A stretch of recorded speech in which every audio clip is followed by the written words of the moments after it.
Afternoon everyone. आज म नेपालको यो ग्रुप 6 को यात्रा के हुन्छ, ग्रुप स्टेज पार गरिसकेपछि यो सुपर 6 को रुल्स एन्ड रेगुलेसन, त्यो कन्फ्युजन क्लियर गर्न आएको छु। Let's begin. के हुन्छ भने 3वटा ग्रुप ए बी सी बाट टप 2 टिम जुन अर्को राउन्डमा पुग्छ, हरेक समूहबाट 2 जना मतलब ए बी सी बाट 2 जना गरी अब 6वटा राष्ट्र बीच फेरि अर्को राउन्ड सुपर 6। अनि यसमा सबैभन्दा महत्त्वपूर्ण कुरा के हो भने केही गरेर ग्रुपमा खेलेको राष्ट्र सुपर 6 मा छ भने उनीहरूसँग पहिला जितेको वा हारेको अङ्क र रन रेट अर्को राउन्डमा समावेश हुन्छ। तर आफूले जितेको राष्ट्र अर्को राउन्ड सुपर 6 मा पुगेन भने के हुन्छ त? त्यो जितेको पोइन्ट अङ्क अर्को राउन्डमा समावेश हुँदैन, किनभने उनीहरू अर्को राउन्डमा पुगेन, त्यसैले त्यो अङ्क समावेश हुँदैन। सबै राष्ट्रले एक अर्कासँग फेरि खेल्छ भने जुन राष्ट्र ग्रुप समूहमा थियो उनीहरू फेरि खेल्दैन।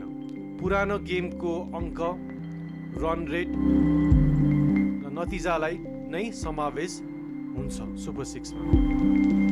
त्यसैले हरेक राष्ट्रले एक अर्कासँग 4 चोटि खेल्छ, कारण एकचोटि त पहिला ग्रुप स्टेजेस समूह चरणमै नै खेलिसक्यो, त्यसकारण फेरि खेलिँदैन। तर त्यो पहिला खेलिएको अङ्क पोइन्ट चाहिँ यो सुपर 6 मा काम लाग्छ र नेट रन रेट पनि फेरि काम लाग्न सक्छ पछि केही गरेर इक्वल पोइन्ट भएर। अनि सुपर 6 को समूह चरणमा पोइन्ट्समा जो पहिलो, दोस्रो र तेस्रो हुन्छ, फर्स्ट, सेकेन्ड एन्ड थर्ड, उनीहरू मात्र अब नेक्स्ट वर्ल्ड कप 2026 इन्डिया र श्रीलङ्कामा हुनेमा पुग्छ।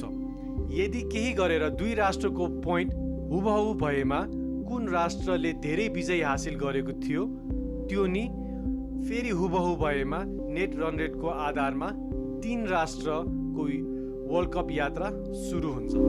सुपर 6 को टेबल अनुसार नेपालको गेमहरू 12 October Sunday versus UAE 4:15 PM मा, त्यसै लगतै 13 October Monday versus Qatar 8:45 PM मा, त्यसपछि एक दिन ग्याप गरेर 15 अक्टोबर वेनेसडे ओमानसँग टाइम चाहिँ 8:45 PM, अनि लास्टली 17 अक्टोबर फ्राइडे चाहिँ समाओसँग 4:15 PM टाइम। क्वालिफिकेसनको सिनारियो के छ भने के हुन सक्छ?